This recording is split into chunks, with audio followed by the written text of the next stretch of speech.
Hey guys. Tonight we're going to explore the quiet loneliness of Victorian lighthouse keepers. Not the romantic version. Not the heroic keeper watching storms from his tower. Not the dramatic rescue missions. Not the adventure of living by the sea. The actual job. The brass polishing. The 2-hour winding schedule that never lets you sleep more than 90 minutes at a time. The 6 weeks alone counting rotations of a lens. The mathematical precision required to maintain a light that kills people if it stops. We're following one keeper through one rotation. 6 weeks between supply boats. Everything that happens in those 6 weeks.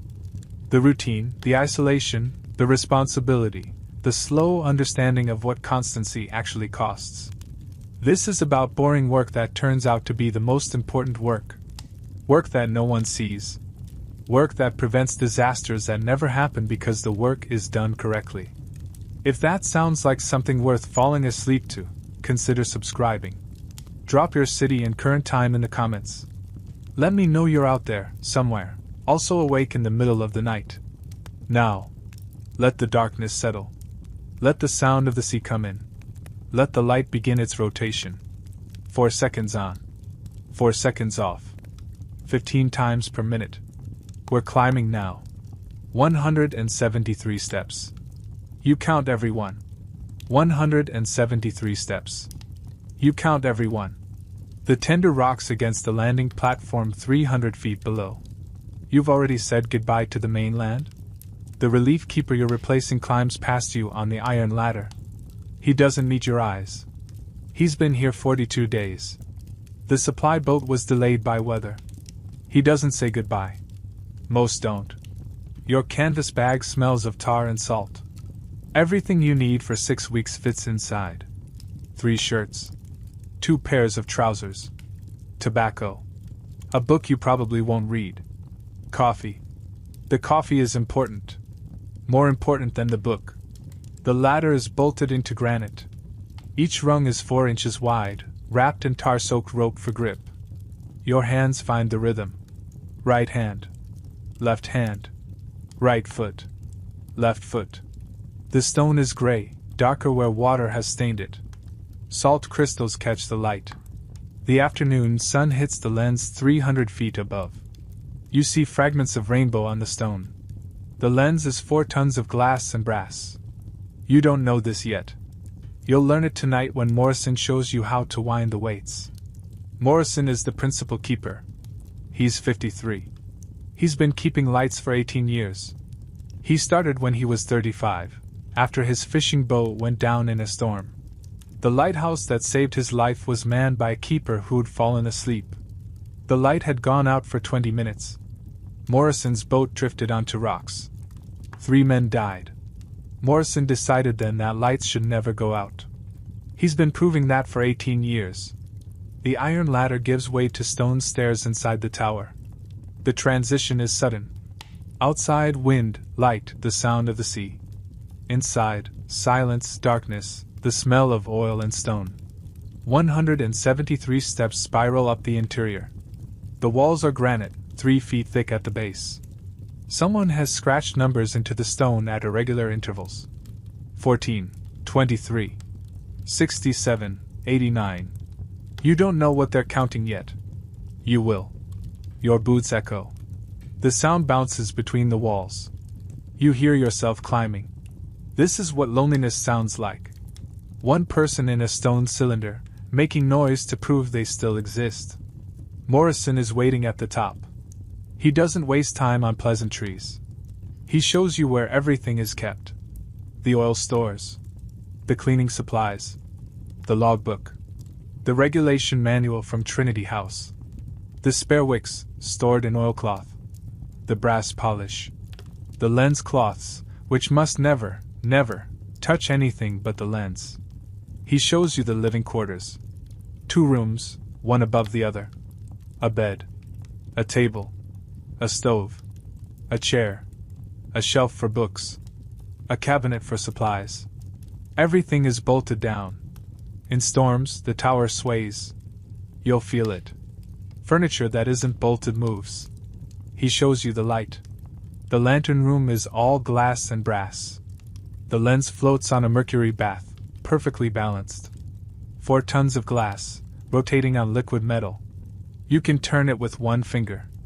Morrison demonstrates. One finger. The lens rotates. Smooth. Silent except for a quiet grinding sound you barely notice. You'll notice it later. You'll hear it in your sleep. The lens is beautiful. Concentric rings of glass, each one ground to a precise curve. The glass is clear, clearer than any glass you've ever seen. French glass. Ground in Paris. It took 6 months to make this lens. 6 months of grinding, polishing, checking angles with instruments more precise than anything used to build the tower itself. This lens cost £600. More than you'll earn in 8 years. Morrison explains the mechanism. The light comes from a lamp, not gas, not electric, but spermaceti oil from whale heads. The oil burns clean and bright.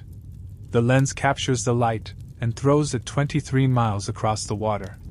The lens rotates on a clockwork mechanism. The same principle as a grandfather clock, except this clock must never stop. The mechanism is powered by falling weights, 3 iron cylinders, each one weighing 80 pounds. They hang on cables inside the tower. As they fall, they turn gears. The gears turn the lens. Every 2 hours, the weights reach the bottom. Every 2 hours, you wind them back to the top. 47 turns of the crank. Morrison counts aloud. 47 turns equals 2 hours of rotation. 2 hours equals 120 complete flashes of the light. Ships navigate by counting flashes. 4 seconds of light. 4 seconds of darkness. This pattern identifies your lighthouse from every other lighthouse on this stretch of coast. Every lighthouse has a different pattern. 4 and 4. 3 and 5. 2 and 6. Ships count the pattern to know where they are. If the pattern changes, ships die. Morrison tells you this without drama. He's explaining a mechanism, not making a threat. But you understand. The weight of it settles on you like the weight of the falling iron cylinders. This is not a job where you can be careless. He shows you the winding procedure again. 47 turns. You count with him. Your hands learn the rhythm. The crank is brass, worn smooth by thousands of previous windings. It fits your palm exactly. He shows you how to trim the wick. The flame must be exactly 1 inch high. Too low and the light is dim. Too high and smoke stains the glass. You measure with a brass gauge kept on the lamp platform. 1 inch. Check every 4 hours. He shows you how to clean the glass. Special cloths. Chamois leather, washed in distilled water, dried in clean air, stored in a sealed box. You use each cloth once, then wash it. You never touch the glass with your bare hands. Oil from your skin etches permanent marks in the surface. He shows you how to polish the brass. There are 47 separate brass surfaces in the lantern room. The number 47 appears again. You notice but don't mention it. Each surface must be polished daily. Mirror finish. You must see your reflection clearly from 3 feet away. This is the regulation standard. Dull brass reflects less light. Less light means ships come closer to determine their position. Closer means more danger. You polish brass so ships can stay farther away. Morrison stays 2 days to ensure you understand the routine. You wind the weights together. You trim the wick together. You polish brass together. He watches you clean the glass. He checks your work. He nods but doesn't praise. On the second evening, the tender returns. Morrison gathers his bag. He climbs down the 173 steps. He doesn't say goodbye. You watch from the lantern room as the tender disappears into the haze. Then you're alone. The lens rotates. 4 seconds on. 4 seconds off. You understand now that you haven't taken a job. You've become part of a machine. 47 turns of the crank. You count aloud even though no one is listening. It's your first night alone. The routine Morrison taught you is now your responsibility. Not practice. Not training. If you fail, ships die. This thought sits in your mind like a stone. 6 p.m. Wind the weights. 47 turns. 8 p.m. Trim the wick. 1 inch exactly. Check with the brass gauge. 10 p.m. Wind the weights. 47 turns. Midnight. Wind the weights. Record the time in the logbook. You set your alarm clock for 1:55 a.m. You need to wake 5 minutes before the weights reach bottom. This gives you time to climb the stairs while still half asleep. You lie in bed listening to the sound of the mechanism. The clockwork ticks. The gears mesh with a sound like whispered conversation. The lens rotates with that quiet grinding you barely noticed before. You notice it now. You'll notice it for the next 6 weeks. Sleep comes slowly. Every sound is new. The wind moans through the ventilation slots. The sea moves against rocks far below. Something metallic expands or contracts with a small ping. The lamp hisses very quietly as oil feeds through the wick. You sleep. 90 minutes. The alarm rings. You're awake instantly, heart pounding. The clock says 1:55 a.m. You've been asleep 90 minutes. You'll sleep 90 minutes at a time for 6 weeks. You climb the stairs in darkness. No lamp. You've learned to count the steps. 43 steps from living quarters to lantern room. Your hands find the walls. Your feet find the treads. Your body learns the spiral. The lantern room is warm from the lamp. The rest of the tower is cold stone. The temperature difference hits you as you emerge through the hatch. 47 turns. Your hands remember even though your mind is still mostly asleep. The weights rise. The crank goes slack. You check the time, 2:01 a.m. You're 1 minute late. This bothers you more than it should. You check the wick. 1 inch. You check the glass for streaks. Clean. You check the brass for tarnish. Still bright from yesterday's polishing. You record the time in the logbook. 2:01 a.m. Weights wound. Weather clear. Sea calm. Wind light northerly. Visibility good. Ships none. You descend the stairs. You set the alarm for 3:55 a.m. You sleep.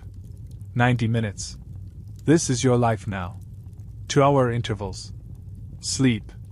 Wake. Climb. Wind. Descend. Sleep. Wake. Climb. Wind. Descend. The alarm becomes part of your dreams. You dream about winding weights. You dream about counting. 47. 47. 47. You learn quickly that the romantic version of this job, the solitary keeper watching storms, is nothing like the reality. The reality is sleep deprivation. The reality is climbing stairs at 2 a.m. and 4 a.m. and 6 a.m. The reality is checking and rechecking and checking again because if you miss one winding, the light goes out. If the light goes out, ships die. This logic governs everything. It's the first thought when you wake and the last thought before sleep. The light must never go out. Days pass. You settle into the rhythm. Your body adjusts. Not to sleeping 90 minutes at a time. You never adjust to that, but to functioning anyway. You learn to wind the weights while barely conscious. You learn to climb the stairs without thinking. Your hands know the number of turns. Your feet know the number of steps. You become predictable. Regular. Constant. Like the mechanism itself. By day 5, you notice something strange. You're not tired anymore. Not the way you were the first 2 days. You're beyond tired. You're in a different state. Not awake, not asleep, but something in between. A continuous half-consciousness where sleep and waking blur together. You wind the weights in this state. You trim the wick in this state. You function. The mechanism doesn't care if you're tired. The mechanism requires 47 turns every 2 hours. You provide 47 turns every 2 hours. You learn that the mechanism is more reliable than you are. It never varies. Every rotation takes exactly 4 seconds. Every weight drops at exactly the same rate. Every gear meshes at exactly the right moment. You are the variable part. You are the component that might fail. This bothers you. You've never thought of yourself as unreliable. But measured against the mechanism you are. You might oversleep. You might miscount. You might forget to check the wick. The mechanism never forgets. The mechanism never miscounts. You begin to admire it. 4 tons of glass and brass, floating on Mercury, rotating with the precision of mathematics. The lens doesn't know what light is. The lens doesn't care about ships. The lens just exists in a state of perfect mechanical truth. Your job is to maintain that truth. You develop a relationship with the mechanism. Not friendship, it's not alive. But respect. Trust. You trust it to turn if you wind it. It trusts you to wind it before the weights reach bottom. This is partnership. Silent. Absolute. Mathematical. On day 7, you wind the weights at 2 a.m. and realize you don't remember climbing the stairs. You were asleep. Then you were winding. The transition is gone. Your body climbed without your mind. This should frighten you. Instead, you feel proud. You're becoming efficient. You're becoming part of the machine. At 4 a.m., you notice the oil level is lower than it should be. Not dangerously low, but lower. You check the lamp. The flame is exactly 1 inch. You check the reservoir. The seal is intact. You make a note in the logbook. Oil consumption higher than expected. Monitoring. You don't know why this is happening. Morrison didn't mention it. The manual doesn't explain it. But you notice, and you record, and you watch. This is your job now. Not just maintaining the mechanism. Understanding it. Anticipating it. Becoming sensitive to changes so small that instruments don't detect them. You're not tired anymore. You're beyond tired. You're entering a different relationship with consciousness. A place where sleep and waking don't mean what they used to mean. Where time is measured in rotations and windings instead of hours and days. The lens rotates. 4 seconds on. 4 seconds off. 15 times per minute. 900 times per hour. You wind the weights. 47 turns. No more. No less. You understand now that you haven't taken a job. You've become part of a machine. The alarm clock rings at 1:55 a.m. You've been asleep for 90 minutes. This is day 9. Or day 10. You've stopped counting days. You count windings instead. 5 windings per day. 12 windings equal approximately 2 days. You've done 93 windings since Morrison left. 93 divided by 5 equals. You lose the math somewhere in your half-asleep brain. It doesn't matter. Time isn't days anymore. Time is intervals between windings. You climb the stairs. 43 steps. Your hands on the walls. Your feet finding treads in darkness. You emerge into the lantern room warmth. The view at 2 a.m. is darkness and stars. No moon tonight. The sea is invisible below. You hear it but don't see it. The horizon doesn't exist. There's only the lighthouse and the night and the beam of light cutting across both. 4 seconds on. 4 seconds off. You've started watching the light during the dark intervals. For 4 seconds, the lens concentrates all the lamp's light into a beam. For 4 seconds, the lantern room is dim, lit only by the peripheral glow from the lamp. During those 4 seconds of darkness, your eyes adjust. You see the stars more clearly. You see the shape of the lens against the sky. You see your own reflection in the glass, ghostly and half-present. Then the light sweeps around again. Your reflection vanishes in the glare. The stars disappear. The world becomes light and brass and the mechanical grinding of gears. 4 seconds on. 4 seconds off. You wind the weights. 47 turns. The crank is cold. Metal conducts heat away faster than stone. Everything metal in the lantern room is cold except near the lamp. You check the wick. 1 inch. You check the time, 2 a.m. exactly. You're getting better at waking on time. You record in the logbook. 2 a.m. Weights wound. Weather clear. Sea calm assumed. Wind none detected. Visibility darkness. Stars visible. Ships none visible. You've started adding observations. Stars visible.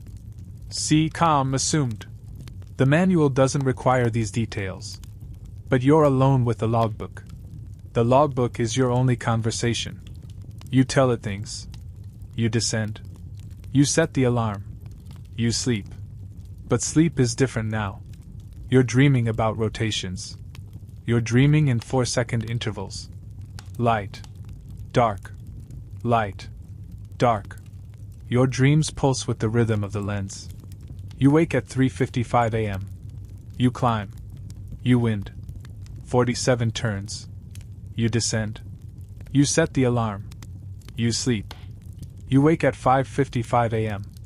You climb. You wind. You don't descend immediately. You stay in the lantern room, watching for dawn.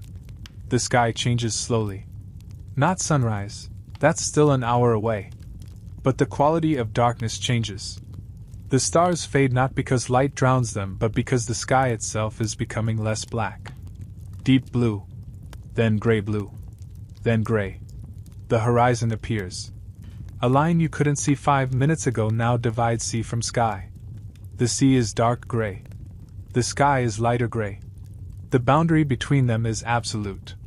You watch the rotation during this time. The beam is still visible in the darkness, but weaker. As the sky lightens, the beam becomes a ghost. You can still see it if you look carefully, a slight brightening in the air, but it's no longer the solid column of light it was at night. By the time the sun rises, the beam is invisible. The lamp still burns. The lens still rotates. But in daylight, you can't see the light at all. This bothers you more than it should. The light is still there. Ships can still see it. But you can't. For 12 hours every day, you maintain a light you cannot see. You trim the wick at 6 a.m. 1 inch. You record the sunrise time, 6:23 a.m. You record the weather. Clear. Wind light easterly. Sea moderate. Visibility 10 miles. Ships 3 miles southeast, heading north. Appears to be fishing vessel. You've seen your first ship in 9 days. It's a small boat, probably from the mainland, checking lobster pots. It doesn't acknowledge the lighthouse. It doesn't need to. The lighthouse isn't for boats that close. The lighthouse is for ships farther out, ships that need to know exactly where they are. You watch the boat until it disappears north. Then you're alone again. Breakfast is coffee and hard biscuit. You've been rationing the coffee carefully. 1 cup per day. You make it last. You sit at the table in your living quarters and drink slowly, making the warmth last as long as possible. The tower is quiet during the day. No wind yet. The sea sounds distant. The mechanism ticks above you. The lamp hisses very quietly. You've developed a routine for day hours. 8 a.m., wind waits. Polish brass. 10 a.m., wind waits. Clean exterior glass if weather permits. 12 p.m., wind waits. Record ships. Eat lunch. 2 p.m., wind waits. Maintain equipment. 4 p.m., wind waits. Record weather. The brass polishing takes 6 hours. You don't do it all at once. You spread it across 3 days. 2 hours per day. 47 surfaces. 3 days equals roughly 15 surfaces per session. You can do 15 surfaces in 2 hours if you're methodical. You're very methodical now. The brass polish is jeweler's rouge mixed with oil. It comes in a small tin. Morrison left 2 tins. You're using the first tin. You'll need to open a second tin in week 4, probably. The polish smells metallic. Sharp. It gets into your clothes. Your hands smell like brass even after washing. You polish in circular motions. Clockwise. The manual doesn't specify direction, but Morrison showed you clockwise, so you do clockwise. 47 strokes per surface. The number 47 again. You've started to wonder about this number. 47 turns of the crank. 47 brass surfaces. 47 strokes per surface. Morrison never explained why 47. The manual doesn't explain. Maybe it's regulation. Maybe it's Morrison's superstition. Maybe it's just coincidence. You count anyway. 47 strokes. The brass goes from dull to bright to mirror bright. You can see your reflection clearly from 3 feet away. This is the standard. You move to the next surface. 47 strokes. Polishing brass is meditation. Your hands work. Your mind drifts. You think about the mechanism. You think about the ships you haven't seen. You think about the supply boat that will come in 5 weeks. 5 weeks. 35 days. 168 windings. 7,920 rotations of the lens. You're counting everything now. It's what happens when you're alone. You count to prove things are happening. Steps. Strokes. Rotations. Windings. Days measured in windings. Time measured in rotations. At 2 p.m., you win the weights. 47 turns. You check the oil. Still consuming faster than expected. Not dangerously fast. But faster. You're using approximately 1 gallon per week instead of the expected 3 quarts. You have 12 gallons in storage. At current consumption, 12 weeks of oil. The supply boat comes in 5 weeks. You have plenty. But you note the discrepancy. You're becoming sensitive to small deviations. This is good. This is what keepers do. Notice. Record. Monitor. At 10 p.m., you win the weights and realize you haven't spoken aloud all day. Not one word. You've thought words. You've read words in the logbook and manual. But you haven't used your voice. You say, "Hello?" Your voice sounds strange in the lantern room. Echo why, too loud. You don't say anything else. It felt wrong. Like bringing noise into a place that should be quiet. You descend. You set the alarm. You sleep. 90 minutes later, you wake and climb and wind and descend and sleep. This is your life. This is your watch. 2 hours on, 90 minutes off, forever, until the supply boat comes. The lens rotates. 4 seconds on. 4 seconds off. You're not tired anymore. You're beyond tired. You're entering a different relationship with consciousness. A place where day and night blur together, where sleep and waking are just different states of the same continuous half-dream. The light must never go out. Everything else is negotiable. Sleep. Comfort. Conversation. Even time itself becomes negotiable. Only the light is absolute. You win the weights at 2 a.m. and realize you don't remember what day it is. Wednesday? Thursday? It doesn't matter. It's winding day. It's always winding day. The log doesn't care if you're lonely. The log only cares if you're accurate.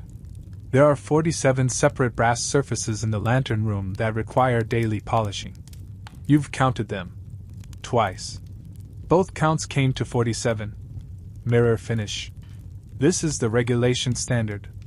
You must see your reflection clearly from 3 feet away. Not dimly. Not vaguely. Clearly. This seems excessive until you understand the physics. Brass tarnishes. Salt air accelerates this. Tarnish is a thin layer of oxidation on the metal surface. Oxidized brass absorbs light instead of reflecting it. The difference between polished brass and tarnished brass is approximately 30% light reflection efficiency. 30% less reflected light means ships must come 30% closer to see the lighthouse. 30% closer means more danger. You polish brass so ships can stay farther away.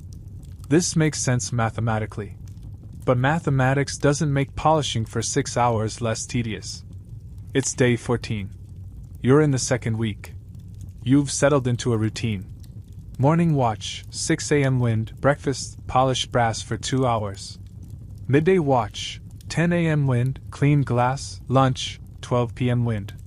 Afternoon watch, 2 p.m. wind, equipment maintenance, 4 p.m. wind.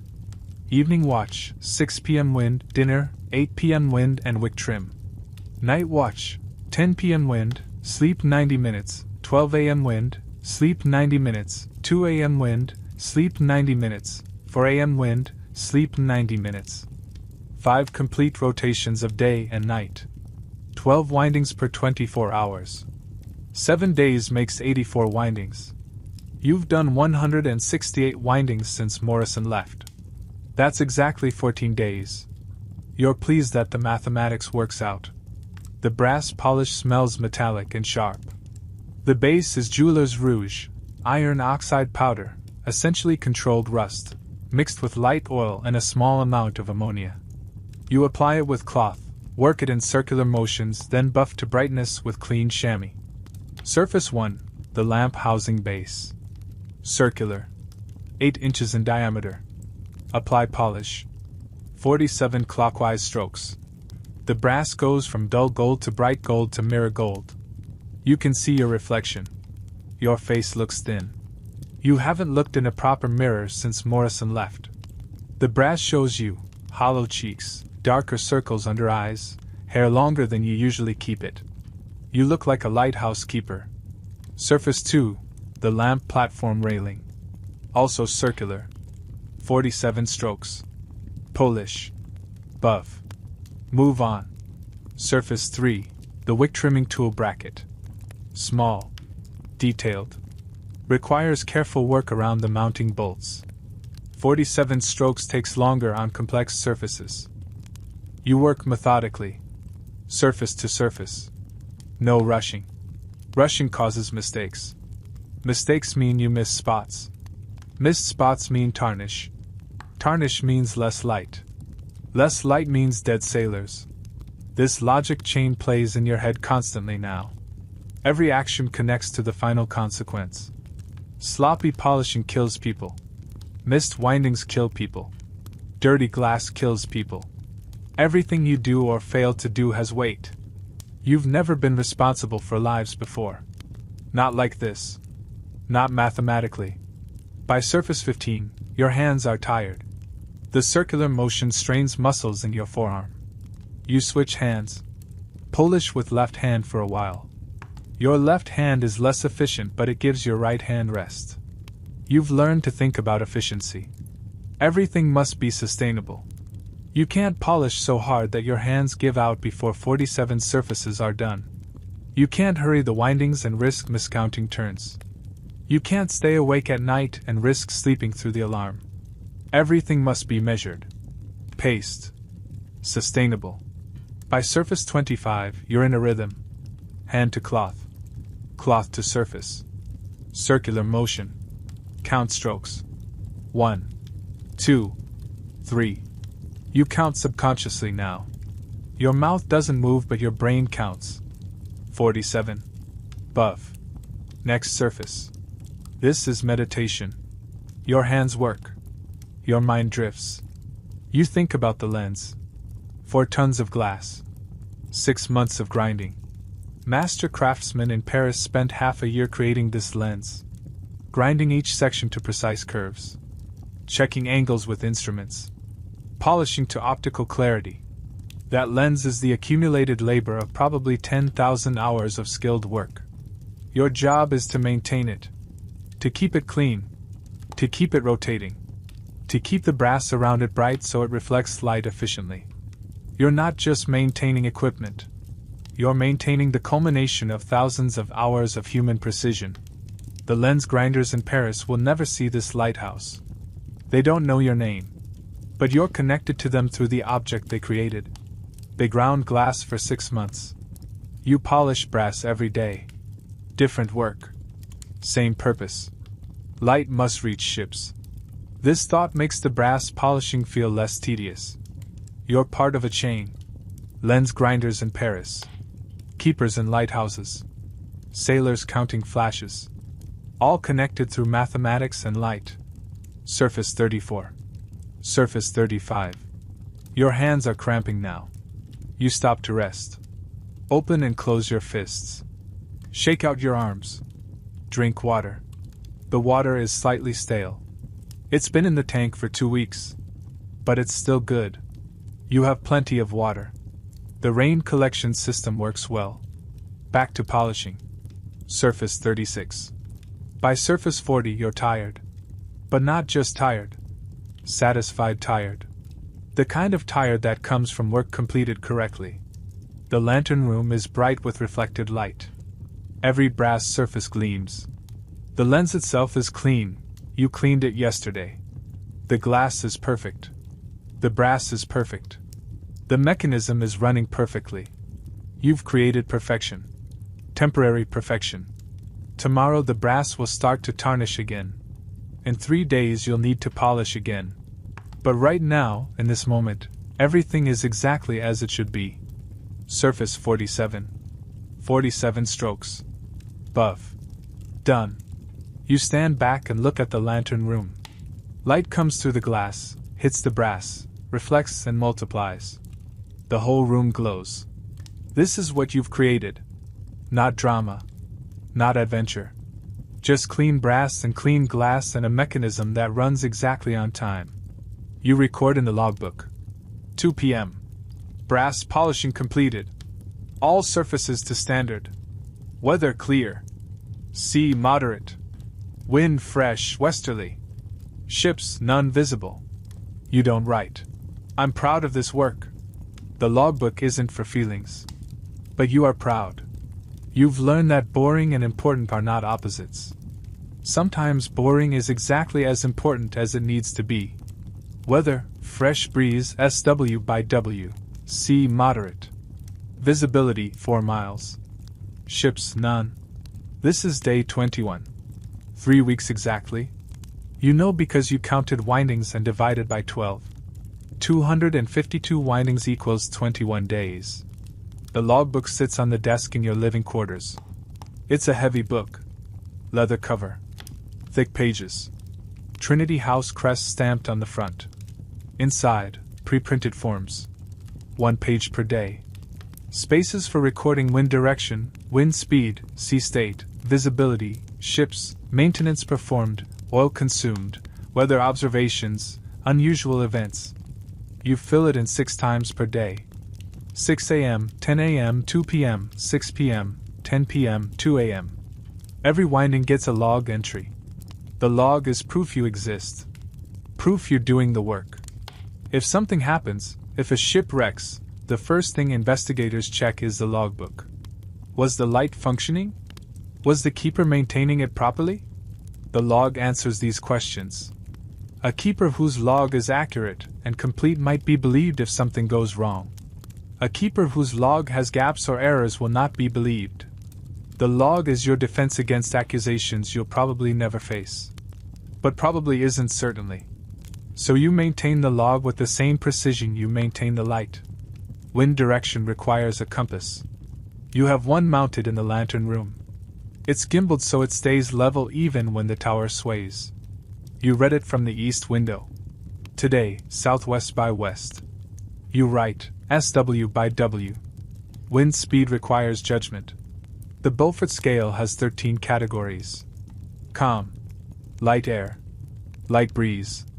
Gentle breeze. Moderate breeze. Fresh breeze. Strong breeze. Near gale. Gale. Strong gale. Storm. Violent storm. Hurricane. Each category has specific indicators. Fresh breeze, small trees sway, wavelets form on inland waters. That's today. You write, fresh breeze. Sea state has 8 categories. Calm. Smooth. Slight.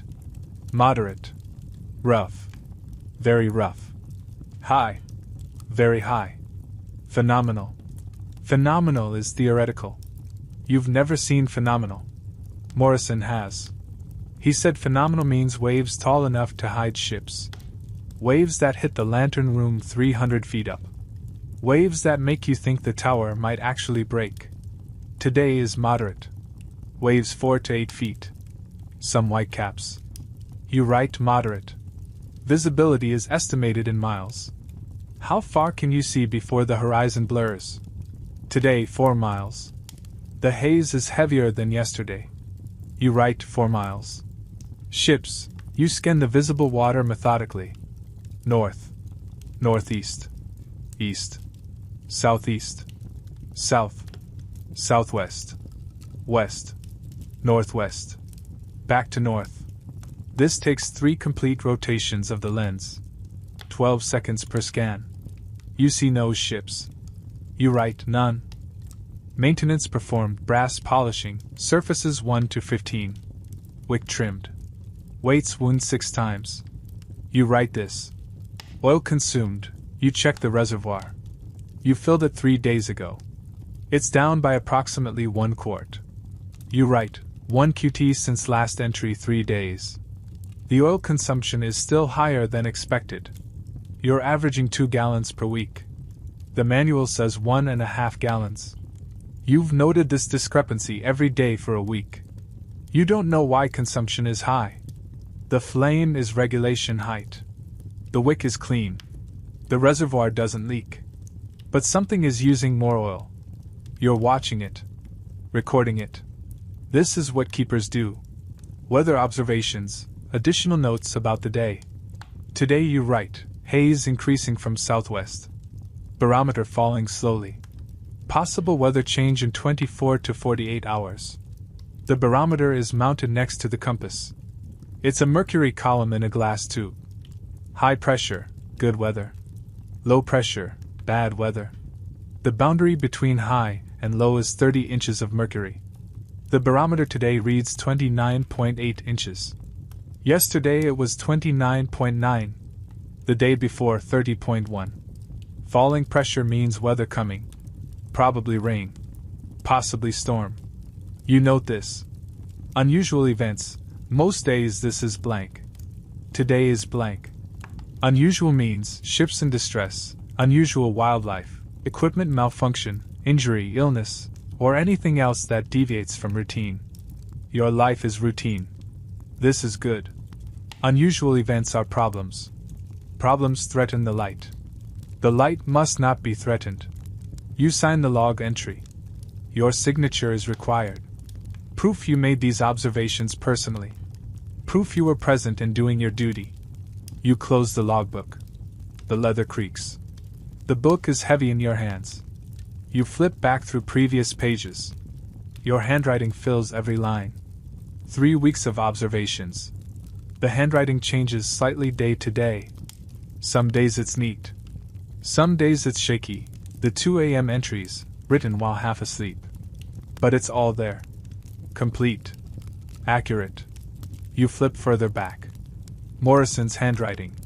Before Morrison, another keeper's handwriting. Before that, another. The book goes back 18 months. Different hands. Same observations. Wind. Sea. Ships. Maintenance. You're not the first person to watch from this tower. You won't be the last. You're one keeper in a sequence of keepers. The logbook proves this. Names change.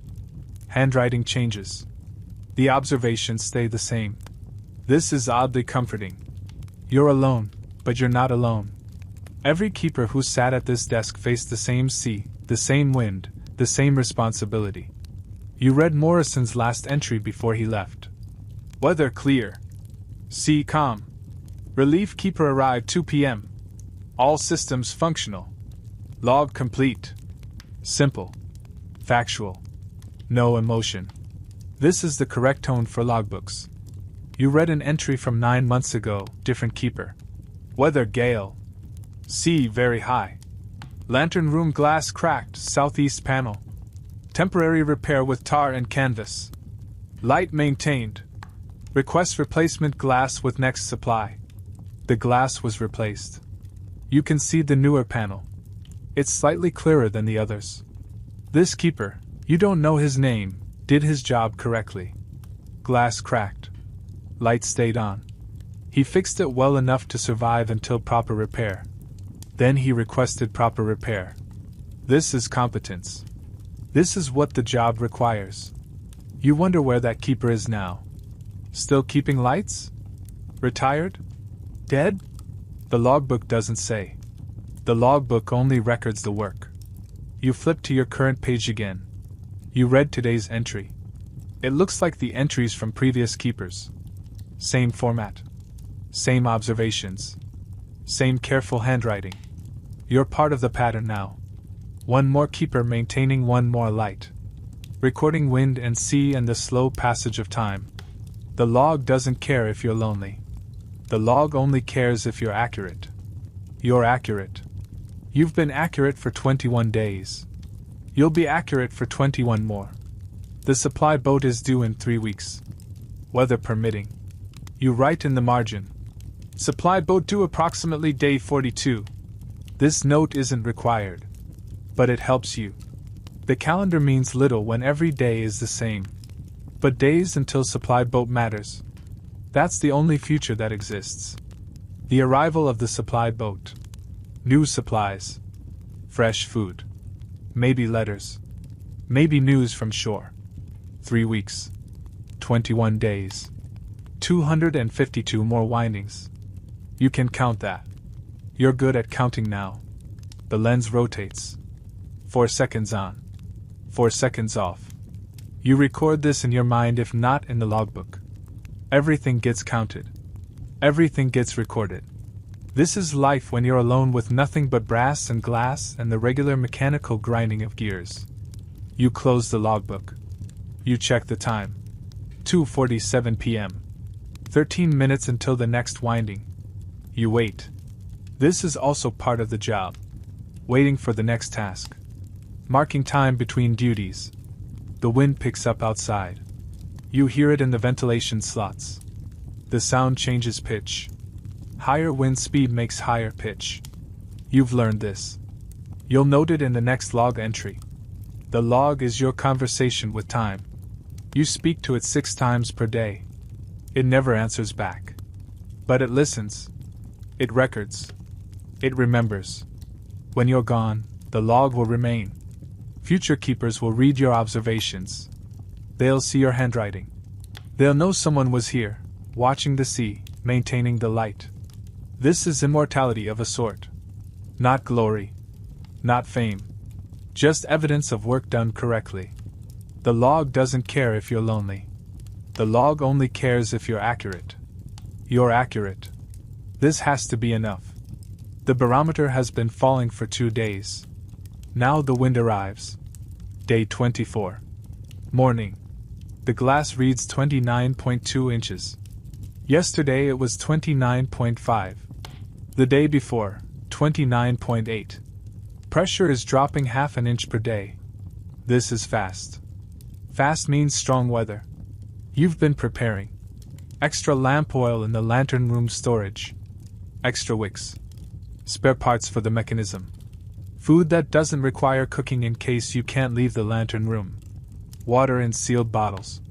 The manual says, in severe weather, the keeper may need to remain in the lantern room continuously. You've never experienced severe weather. Morrison described it. He said the tower sways enough to make walking difficult. He said water spray reaches the lantern room. He said the sound is like standing inside a drum while someone beats it. He said the light must never go out. At 10 a.m. you wind the weights. The wind is already strong. Fresh gale on the Beaufort scale. Trees would be breaking on shore. Here there are no trees. Just you and the tower and the sea. The sea is rough. Waves 12 to 18 feet. Whitecaps everywhere. Spray coming off the crests. The color has changed from gray-green to darker gray. Almost black in the troughs. You record this. Wind, WSW. Fresh gale. Sea rough. Barometer, 29.2 falling. Ships, none visible, visibility poor. No ships is good. Any captain with sense has found shelter. The ones still out there are running for port. They'll need your light tonight. At 2 p.m. you check the exterior glass. Already spray stained. Normally you'd clean it. In this wind you can't. The external gallery is too dangerous. Wind would blow you off. The manual says, in storm conditions, interior maintenance takes priority. Exterior cleaning can wait. You check the interior. Every seal. Every bolt. Every mounting point. The mechanism must stay secure. If the lens breaks free from its mounting, 4 tons of glass becomes a weapon inside the lantern room. Everything is tight. Morrison's maintenance was thorough. The tower has stood through worse storms. It was built for this. At 6 p.m., the real wind arrives. The sound changes. Not louder, different. The tower itself begins to resonate.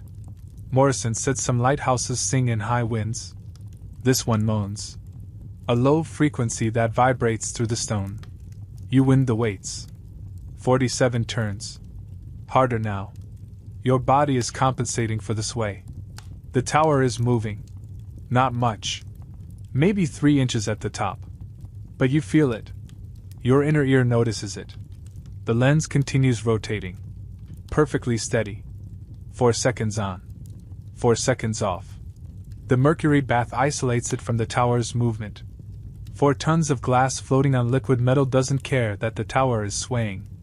You're less steady than the lens. At 8 p.m. you trim the wick and realize you're bracing yourself against the wall. The sway is increasing. Maybe 6 inches now. You can see it when you look at the horizon. The horizon tilts slightly. Tilts back. Tilts again. This is how sailors must see the world. Everything in motion. Nothing quite stable. You check the oil consumption. The lamp is burning brighter. You didn't increase the wick height, but the wind is creating a draft effect. More air means hotter flame means more oil consumed. You calculate. If consumption increases 50% during the storm, and the storm lasts 2 days, you'll use an extra gallon. You have 11 gallons remaining. This is fine. You have enough. The mathematics are comforting. Problems with mathematical solutions are better than problems without them. At 10 p.m. the spray reaches the lantern room. You're standing at the west window when it hits. A wave, probably 25 feet high, hits the tower base 300 feet below. Water shoots up. Most falls back. Some continues rising. Spray, not solid water, but droplets suspended in wind, climbs the tower. It hits the glass like thrown gravel. A sound like a rattlesnake's warning. Ticking, hissing, sharp. Then it's gone. The glass is wet. Streaked with salt. You can't clean it now. The storm is still building. You record in the logbook. 10 p.m. Strong gale. Sea very high. Spray reaching lantern room. Exterior glass cleaning postponed. Light maintained. This last phrase is crucial. Light maintained. Whatever else happens, this must stay true. At midnight you wind the weights and realize you haven't slept since 6 p.m. 6 hours awake. Normally you'd be exhausted. Instead you're alert. Adrenaline, probably. Your body knows this is serious. The wind is screaming now. Not moaning. Screaming. The sound of air moving faster than air should move. It finds every gap, every vent, every tiny opening, and it howls through. The tower sways increase. 8 inches. Maybe 10. You have to walk carefully. Brace against walls. The stairs are difficult. You stay in the lantern room. You've brought up food. Bread. Cheese. Water. You eat mechanically. Fuel for your body. The work continues. At 2 a.m. you wind the weights and notice the oil lamp flame is moving. Not flickering, that's normal. Moving. The flame bends toward the west window. Draft. Air is getting in somewhere. Not much. Not enough to threaten the flame. But enough to bend it. You check the seals. Everything looks tight. But air is finding a way. Air always finds a way. You increase the wick slightly. 1 1/8 inches. This compensates for the draft, keeps the flame bright. At 4 a.m. a wave hits that's different from the others. You hear it coming. A sound like an avalanche. Rushing water moving fast, hitting stone. The impact travels through the tower. You feel it in your feet. The floor shudders. The entire structure rings like a bell. Low frequency. You feel it more than hear it. The lens rotates. Perfectly steady. 4 seconds on. 4 seconds off. Whatever hit the tower didn't affect the mechanism. The mercury bath absorbs shock. The lens doesn't care about waves. You check everything anyway. The mounting bolts. The bearings. The weights. The cables. Everything is fine. The tower is engineered for this. French engineers designed it to withstand 100-foot waves. This storm is nowhere near that. But it's the worst you've seen. And it's still building. At 6 a.m. you should record the sunrise. You can't see it. The windows are salt-stained and spray-covered. The day doesn't look like day. Just different darkness. Gray instead of black. You record. 6 a.m. Storm continues. Visibility nil. Sea very high. Wind storm force. Barometer 28.8. Light maintained. The barometer is still falling. 28.8 inches. This is very low. You've never seen it this low. Morrison said when the barometer goes below 29, the storm is serious. Below 28.5, the storm is dangerous. You're at 28.8. You calculate. If it drops another 0.2 in the next 6 hours, you'll be at dangerous. The rate of fall is slowing. It dropped 0.4 yesterday, only 0.2 overnight. Maybe this is the worst. Maybe pressure is stabilizing. You watch the barometer. The mercury column doesn't move quickly enough to see. You watch anyway. At 8 a.m. you realize you've been awake for 14 hours. You're exhausted now. But you can't sleep. Not with the tower swaying. Not with waves hitting. Not during storm. You drink coffee. The last of your daily ration. You make it strong. Caffeine and willpower. These will keep you functional. At 10 a.m. you win the weights. The crank is harder. Not mechanically harder. The mechanism is fine. You're tired. Your arms are heavy. 47 turns feels like more work than it should. You count carefully. When you're tired, you might miscount.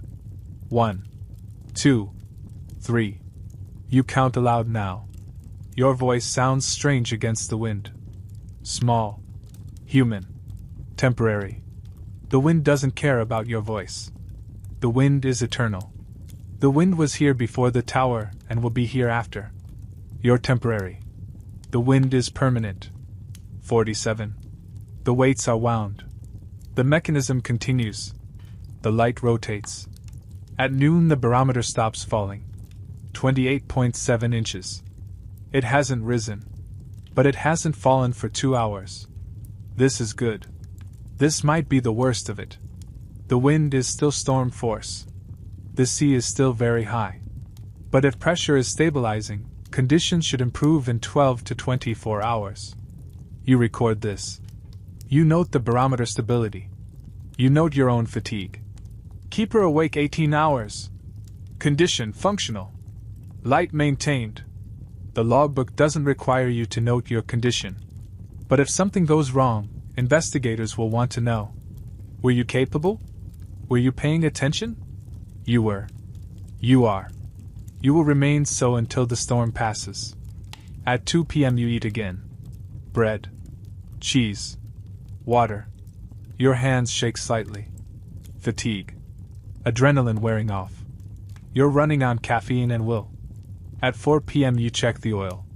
You've burned half a gallon more than normal in the last 24 hours. You still have plenty. The mathematics still work. But the margin is smaller. You make a note. Oil consumption elevated due to wind draft. Monitoring closely. At 6 p.m., 24 hours into the storm, the wind begins to decrease. Not dramatically. Not suddenly. But the pitch changes. The screaming becomes moaning. The moaning becomes howling. The howling is quieter than screaming. The barometer reads 28.8. It's risen 1/10. Pressure is recovering. You've survived the worst of it. At 8 p.m. you trim the wick back to normal. 1 inch. The draft has decreased. The flame burns steady. You look at the exterior glass. Completely opaque with salt. Streaked. Dirty. As soon as the wind drops to safe levels, you'll need to clean it. But not tonight. Tonight you maintain. Tomorrow you clean. At 10 p.m. you realize you've been awake for 28 hours. You can barely think straight. But the storm is passing. The wind is strong gale now, not storm. The sea is dropping from very high to high. You wind the weights. You've lost count. Was that 47? You think so. You check the weights. They're at the top. It was 47. At midnight you make a decision. The storm is passing. The barometer is 29.1 and rising. The mechanism is running perfectly. You need to sleep. You set 3 alarm clocks. 1:50 a.m. 1:55 a.m. 2 a.m. Backups for backups. You descend to living quarters. You lie down. You close your eyes. You sleep 90 minutes for the first time in 30 hours. The alarm wakes you. All 3 alarms. You climb. You wind. 47 turns. The light never went out. Not for 1 rotation. Not for 1 second. The storm didn't care about your fear. The light didn't care about the storm. You were just the mechanism that connected them. This is what you signed up for. This is what the job requires. The light must never go out. Everything else is just details about how you prevent that. The sound is wrong. You notice it immediately at 2 a.m. Day 28. 4 weeks exactly. The storm passed 3 days ago. Everything returned to normal routine. Except now, at 2 a.m. on day 28, the sound is wrong. The lens rotates. But the mechanism sounds different. The usual quiet grinding has developed a click. Not loud. Not regular. But present. A sound that wasn't there yesterday. You stand perfectly still in the lantern room. Listening. Trying to locate the source. Click. 12 seconds pass. Click. 12 seconds. Click. 3 rotations between clicks. That's 1 click every 12 seconds. 5 clicks per minute. The sound is synchronized with rotation. Something in the clockwork has worn or shifted. You don't panic. Morrison trained you for this. Mechanisms wear. This is why keepers carry tools. You wind the weights. Normal resistance. 47 turns. The mechanism continues running. The light continues rotating. Whatever is clicking hasn't failed yet. But might fail. Soon. You descend to living quarters. You retrieve the tool kit from the locked cabinet. The key is on the chain around your neck. You've worn it every day for 4 weeks. You unlock the cabinet. Inside, wrenches, screwdrivers, pliers, spare parts. A diagram of the mechanism. A manual for emergency repairs. Morrison insisted you read this manual during training. You read it. You've never needed it. Until now. You return to the lantern room. You set the tools down carefully. You study the mechanism while it runs. The clockwork is complex. 3 weights on cables. The cables wind around drums. The drums are geared to a central shaft. The shaft drives an escapement. The escapement controls rotation speed. Gears connect everything. Small gears. Large gears. Brass gears running in oil. The click comes from the escapement area. You narrow it down by listening. Definitely the escapement. The escapement is the most delicate part. It controls timing. If the escapement fails, the lens will rotate too fast or too slow or not at all. Ships navigate by counting 4-second intervals. If intervals change, ships cannot determine their position. If ships cannot determine position, ships wreck. You need to fix this. Now. While it's still clicking and not yet failed completely. But you can't stop the mechanism. The light must continue rotating. You must repair the mechanism while it runs. This is possible. Morrison showed you. But Morrison was here to supervise. You're alone. You check the manual. Emergency escapement adjustment mechanism running. The procedure is simple in theory. Difficult in practice. Step 1. Identify the worn gear. You watch the escapement. 3 gears mesh in sequence. You see it. The middle gear's teeth are worn on one side.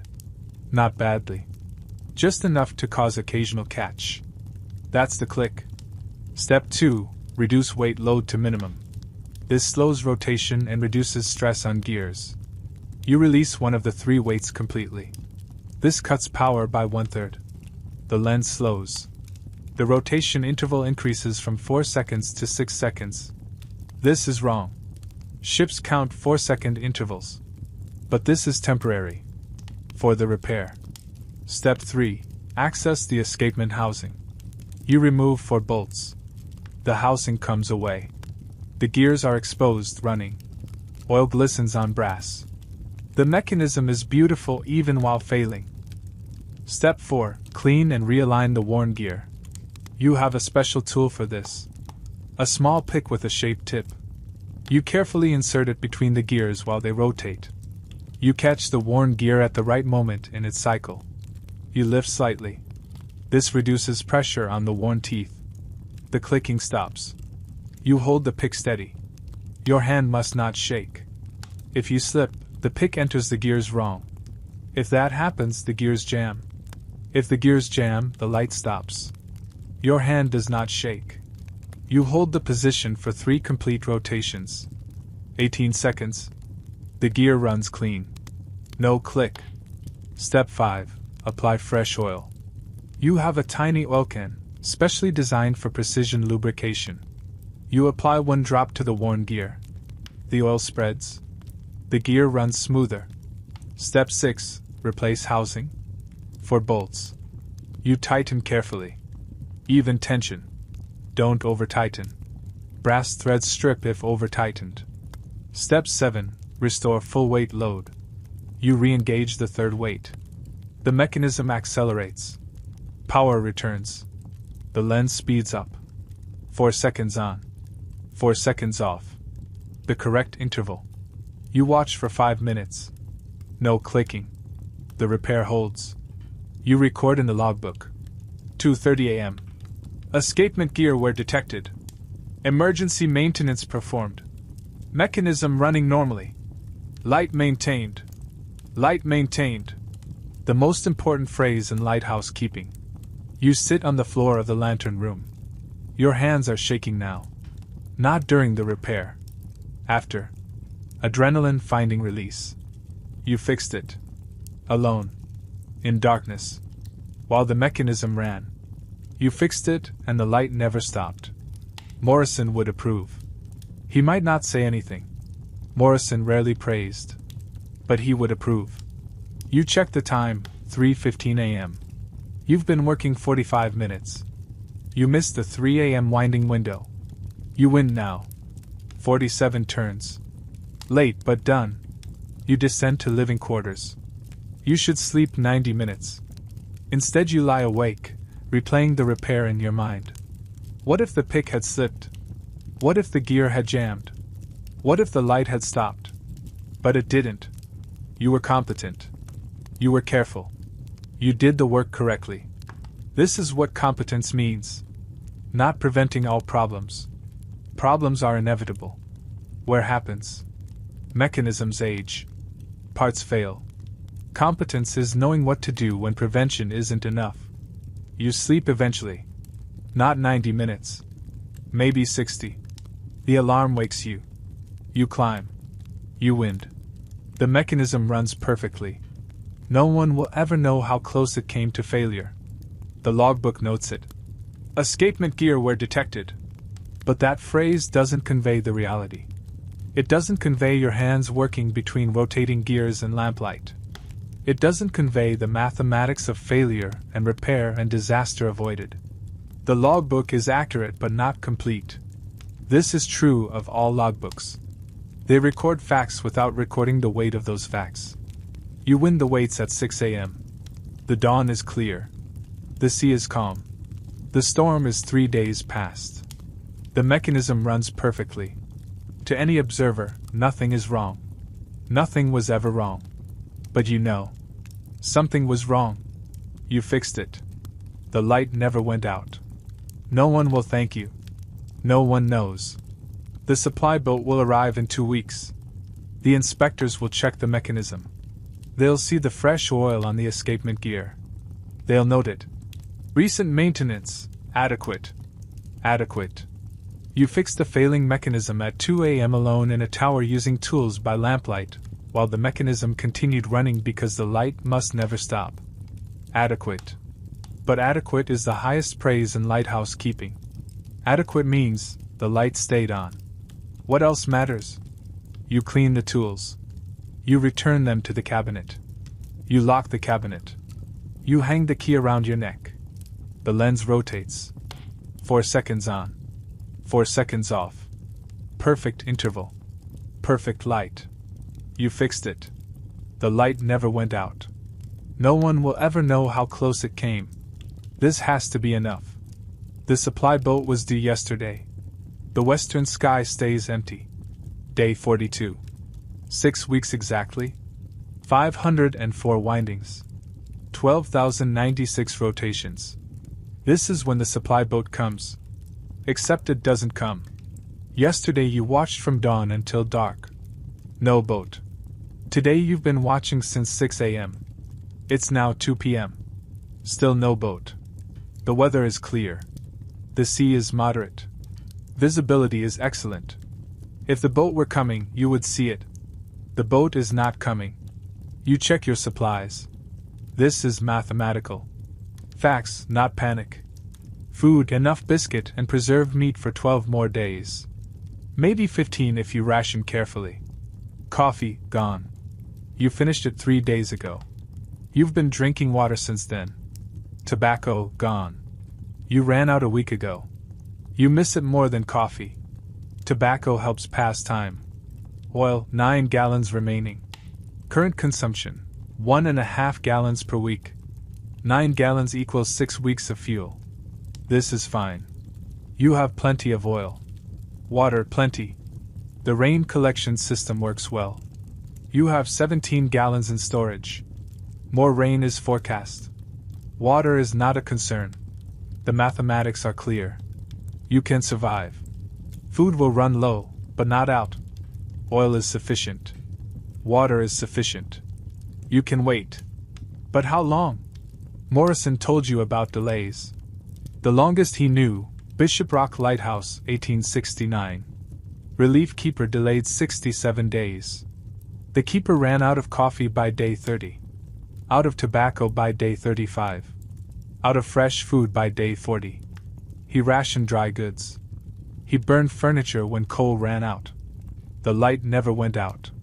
When relief finally arrived, the keeper had lost 40 pounds. He couldn't remember his children's names. But the light had never gone out. 67 days is extreme. Most delays are 3 to 7 days. Weather. Mechanical problems with the tender. Scheduling conflicts. The supply boat will come. Just not today. You inventory again. More carefully. Biscuit, 18 pounds. Preserved meat, 4 pounds. Dried peas, 3 pounds. Salt, plenty. Sugar, 1 pound. Flour, none, ran out last week. Butter, none, ran out 2 weeks ago. You calculate calories. Approximately 1,200 calories per day from available food. This is low. You'll lose weight. But you'll survive. You begin rationing immediately. Breakfast, 1 biscuit. Water. Lunch, 1 biscuit. Small portion of meat. Water. Dinner, 2 biscuits. Peas. Water. This is 5 biscuits per day. 18 pounds equals roughly 90 biscuits. 90 biscuits divided by 5 equals 18 days. 18 more days. That's day 60. Longer than you've planned for. But possible. You record in the logbook. Day 42. Supply boat expected, not arrived. Weather clear, seas moderate. Beginning rationing protocol. Current stores sufficient for estimated 18 days. Light maintained. The phrase, light maintained, continues. This is what matters. You can be hungry. You can be bored. You can be lonely. As long as the light is maintained, you're doing your job. You develop a new routine. Rationing requires discipline. You eat at specific times. 6 a.m. 12 p.m. 6 p.m. Small portions. Measured exactly.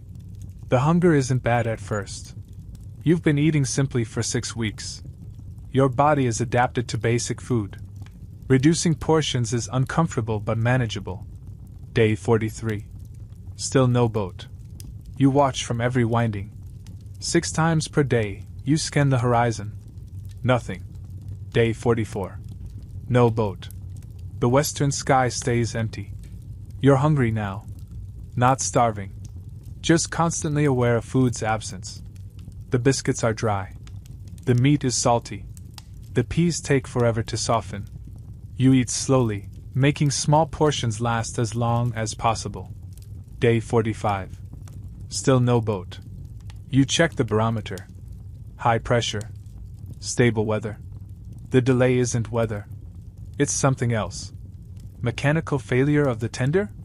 Crew illness? Schedule reorganization? You don't know. You can't know. The lighthouse has no communication. No telegraph. No signal flags. No way to ask, where is the boat? When will it come? You wait. This is the job. Waiting. Maintaining. Watching the empty sea.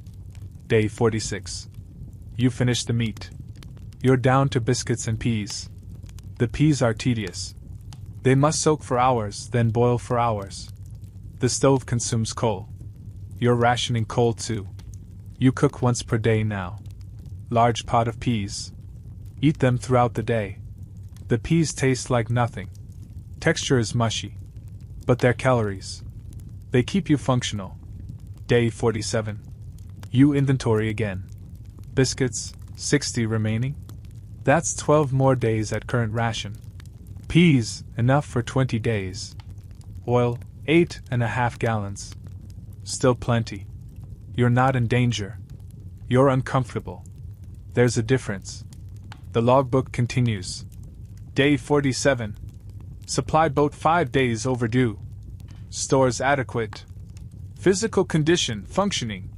Some weight loss. Light maintained. You've lost weight. Your belt is looser. Your clothes fit differently. You don't have a scale. You estimate, maybe 8 pounds lost. Maybe 10. This is acceptable. You're still strong enough to wind the weights. Still alert enough to maintain the light. Weight loss is a side effect, not a crisis. Day 48. You see a ship. Not the supply boat. A merchant vessel, heading south. 3 miles offshore. You watch it through the lens rotation. 4 seconds visible. 4 seconds hidden. 4 seconds visible. The ship doesn't acknowledge the lighthouse. It doesn't need to. The lighthouse is doing its job. Showing position. Warning of rocks. The ship sees the light, knows where it is, stays clear of danger. This is success. The ship survives because the light burns. You've been alone for 48 days. Hungry for 6 days. And your work just saved a ship that doesn't know you exist. This should feel empty. Instead, it feels correct. This is the job. Invisible success. Uncelebrated survival. Ships that don't wreck because lights burn. Day 49. Still no supply boat. You're eating 4 biscuits per day now instead of 5. The hunger is constant. Your stomach has stopped growling. It's just a hollow feeling. Present but ignorable. You work through it. Wind waits. Trim wick. Polish brass. Clean glass. Record weather. The routine continues. Hunger doesn't excuse you from duty. Day 50. 1 week overdue. You calculate again. Biscuits, 50 remaining. At 4 per day, 12 more days. Peas, still plenty. Oil, 8 gallons. Still sufficient. You can wait. The boat will come. Delays happen. This is known. This is why keepers ration. This is why you maintain reserves. The light must never go out. Everything else, coffee, food, comfort, is negotiable. You've negotiated. You've adapted. You continue. The lens rotates. 4 seconds on. 4 seconds off. Perfectly steady. Perfectly maintained. You're hungry. You're tired. You're alone. But the light burns. Ships navigate safely. Your job is done correctly. The supply boat will come. Today, or tomorrow, or next week. Eventually it will come. Until then, you wait. You ration. You maintain. The light must never go out. This is the only absolute. Everything else is just details about how you prevent that. The lens took 6 months to grind. You must clean it without leaving a single streak. Day 53. The supply boat is 11 days overdue. You're hungry. You're tired. You're rationing 4 biscuits per day and you've lost maybe 15 pounds. But today is lens cleaning day. This happens every week. The schedule doesn't change because you're hungry. You gather supplies. Chamois cloths. Distilled water. Soft brushes. The special cleaning solution, alcohol and a trace of ammonia. The lens is 4 tons of glass. Concentric rings. Each ring is a separate piece. 408 individual glass sections. Each one ground to a precise curve. Each one hand-polished to optical clarity. You clean one section at a time. Starting from the top ring. Working down. Section 1. You dampen the chamois with distilled water. You wipe gently. Not pressing hard. Just enough pressure to lift dust and salt residue. The glass is harder than regular glass. You can't scratch it easily. But why risk it? You wipe in straight lines. Not circles. Straight lines leave fewer streaks. Morrison taught you this. He learned it from the keeper before him. Knowledge passed keeper to keeper. You rinse the chamois. Wring it almost dry. Wipe again. Checking for streaks. The lens must be perfect. Not good enough. Perfect. Light passes through this glass. Any imperfection affects the beam. Streaks scatter light. Scatter means loss. Loss means ships see the light later. Later means closer. Closer means danger. You clean glass so ships can see light sooner. Section 2. Dampen. Wipe. Rinse. Wipe again. Check for streaks. Move to Section 3. This is meditation. Your hands work. Your mind drifts. You think about the people who made this lens. Glass grinders in Paris. You've never been to Paris. You'll probably never go. But you're connected to those grinders through this lens. They spent 6 months making it. Grinding glass with increasingly fine abrasives. Starting with coarse grit. Finishing with powder so fine it's barely grit at all. Each stage removing scratches from the previous stage. Grinding. Polishing. Checking curves with precision instruments. Grinding more. Polishing more. 6 months of work per lens.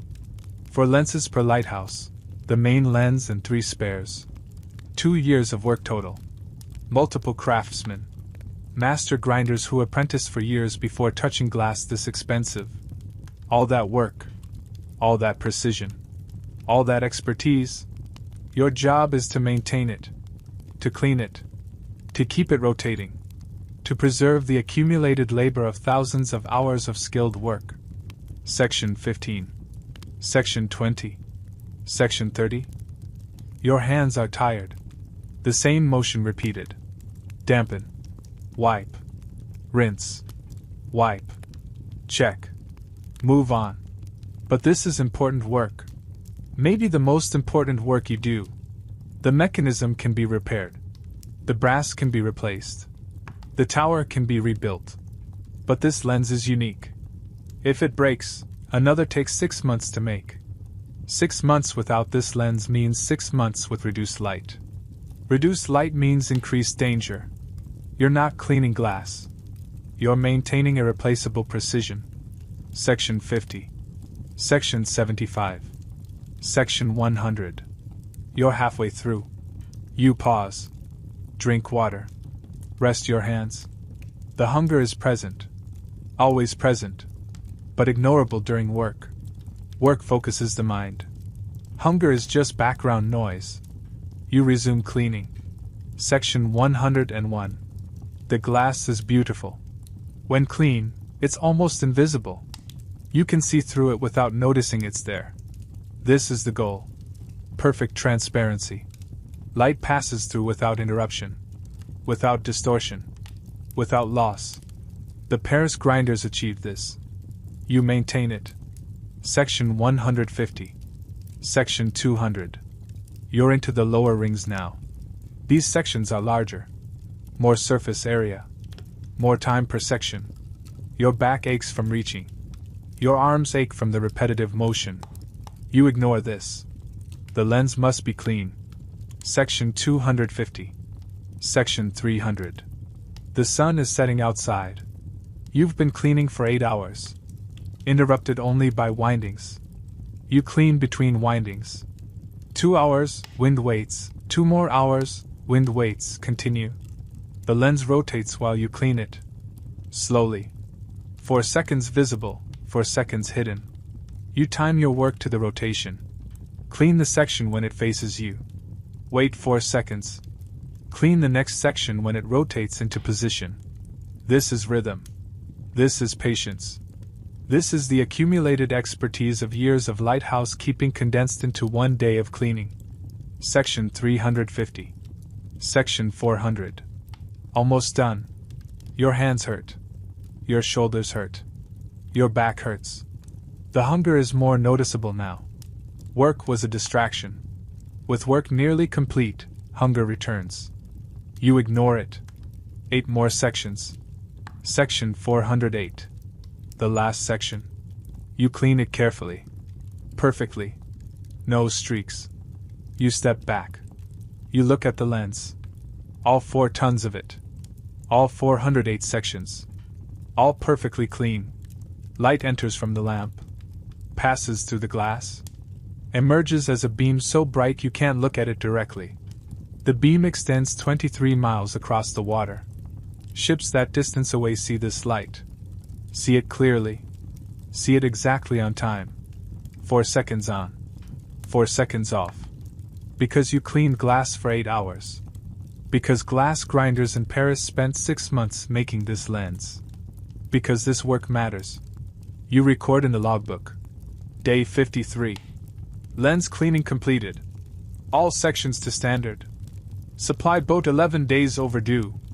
Physical condition adequate. Light maintained. Adequate. You've lost 15 pounds. You're hungry. Your hands hurt. You've been alone for 53 days. But the lens is clean. The light burns bright. Ships navigate safely. Adequate is the highest praise in lighthouse keeping. You eat your evening ration. 2 biscuits. Peas. Water. The food tastes like nothing. But it's calories. You win the weights at 10 p.m. You descend to living quarters. You set the alarm. You sleep. 90 minutes later you wake. You climb. You wind. The light rotates. 4 seconds on. 4 seconds off. Through glass you cleaned. Maintained by hands that hurt. Powered by a body running on 4 biscuits and peas. The light doesn't care if you're hungry. The lens doesn't care if you're tired. Ships count on this light. Ships navigate by this light. Ships survive because this light burns. You're not cleaning glass. You're maintaining a conversation between light and distance that you'll never hear. A conversation that saves lives you'll never meet. This is the job. Invisible. Essential. Unglamorous. The lens is clean.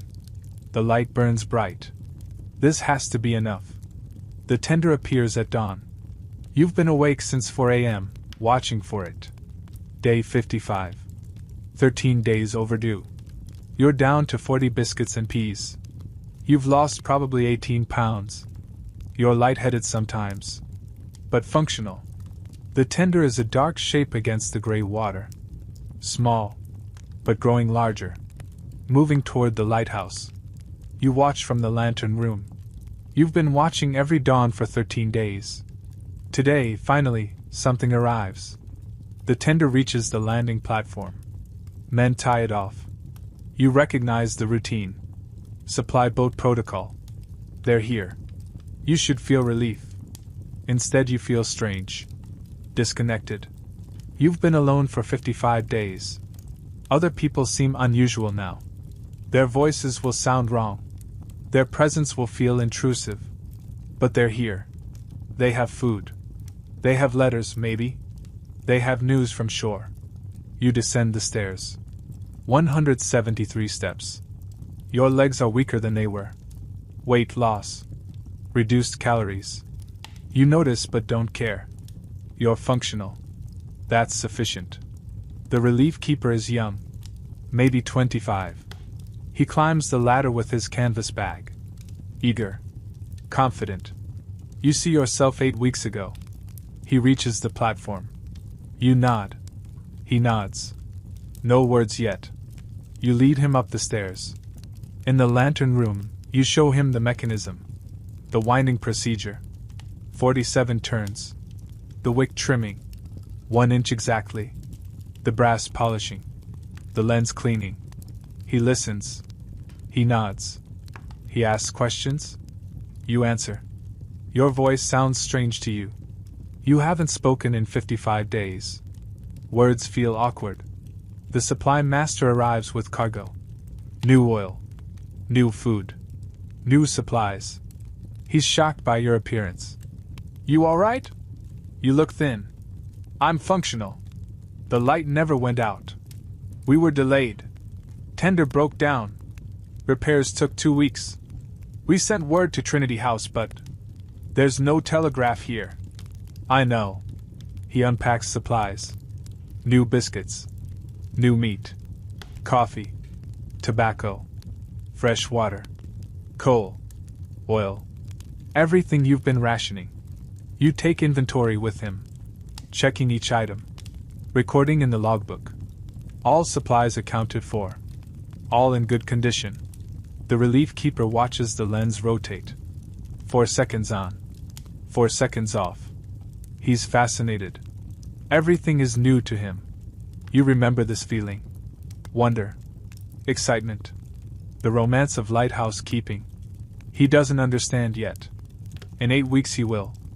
In 8 weeks he'll be thin and tired and counting rotations and polishing brass and understanding that the job is constancy, not adventure. The supply master finishes unpacking. He hands you letters. 2. 1 from Trinity House, official correspondence. 1 from home. You don't open them. Not yet. You'll read them later alone. The handover takes 3 hours. You show the relief keeper everything. The routine. The schedule. The logbook format. The emergency procedures. The tool cabinet. The spare parts. The regulations. He listens. He learns. He'll forget half of it and relearn it the hard way. That's fine. That's how it works. Morrison taught you this way. Now you're teaching the next keeper. Knowledge passing down. The supply master prepares to leave. You coming down? You look at the relief keeper. He's checking the mechanism. Counting turns on the crank. Learning. Yes. I'm coming. You gather your few possessions. The book you never read. Your personal logbook, separate from the official log. Your spare clothes. Everything fits in the canvas bag. You descend the stairs one last time. 173 steps. Your legs remember every one. At the bottom, you look back up. The tower rises. Gray stone. 300 feet. The lens at the top catches morning light. 8 weeks ago this was impressive. Now it's just the tower. The place you've lived. The mechanism you've maintained. The light you've kept burning. The supply master helps you into the tender. The boat rocks. You're unsteady. Your legs are adapted to the tower's sway, not the boat's movement. The tender pulls away from the landing platform. You watch the lighthouse recede. Growing smaller. The tower. The light. The responsibility. The relief keeper is up there now. Alone. Learning what alone means. Learning what constancy requires. Learning that the light must never go out. You know what he's learning. You learned it over 8 weeks. 55 days. 660 windings. 15,840 rotations. The tender reaches the mainland. 4 hours of travel. You say nothing. The crew talks among themselves. You listen but don't participate. Words still feel wrong. At port you disembark. Solid ground feels wrong. It doesn't sway. You compensate for movement that isn't there. Morrison is waiting. He nods. You nod. No words needed. He looks at you. Thin. Tired. Quiet. He says one word. Adequate? You understand the question. Did you do the job correctly? Did the light stay burning? The light never went out. Morrison nods. This is the answer. Everything else is detail. He hands you a voucher. 2 months' pay. £60. You'll collect it at the Trinity House office. Next rotation starts in 6 weeks. You coming back? You hadn't thought about this. 8 weeks alone. Hunger. Storms. Mechanism repairs. Endless polishing. Constant maintenance. 55 days counting rotations in a stone tower with nothing but brass and glass and the regular mechanical grinding of gears. You think about the relief keeper. Alone now. Learning what you learned. Maintaining what you maintained. Someone has to keep the light. Yes. I'm coming back. Morrison nods. Not surprised. You walk into town. Everything is too loud. Too many people. Too much movement. The world feels chaotic after 8 weeks of routine. You find a room. You eat a real meal. Meat. Bread with butter. Coffee with sugar. The food tastes incredible. You eat slowly, making it last. That night you lie in a real bed. Soft. Warm. Quiet. You can't sleep. The silence is wrong. No mechanism ticking. No lens grinding. No wind moaning through vents. You lie awake listening to nothing. At 1:55 a.m. you wake automatically. Your body knows the schedule. Time to wind the weights. Except there are no weights. No stairs. No tower. No light. Someone else is winding the weights now. The relief keeper. Climbing stairs in darkness. 47 turns. Checking the wick. Recording in the logbook. The light rotates. 4 seconds on. 4 seconds off.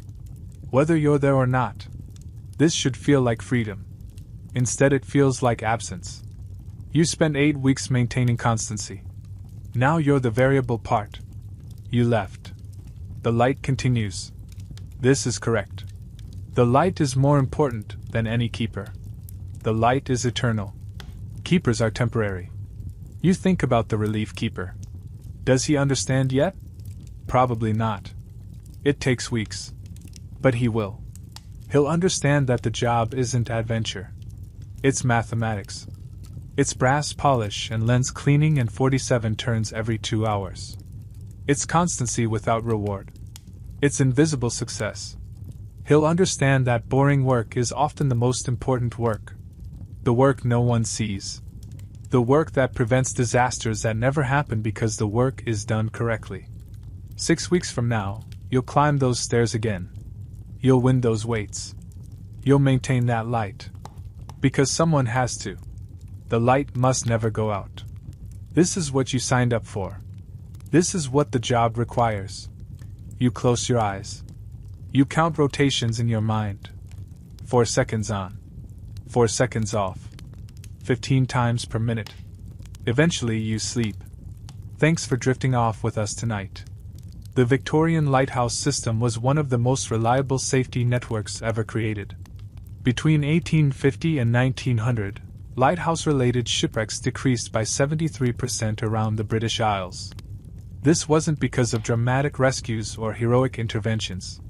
It was because of boring work, daily maintenance, constant vigilance, brass polishing and lens cleaning and weights wound every 2 hours. The keepers who did this work weren't celebrated. Most weren't even remembered. But they saved thousands of lives through the simple act of keeping lights burning. Boring work that turned out to be the most important work. If you found peace in this story, consider subscribing. If you'd like to support the research that goes into each episode, there's a link below. Next week, why Georgian surgeons never wash their hands between patients. Good night.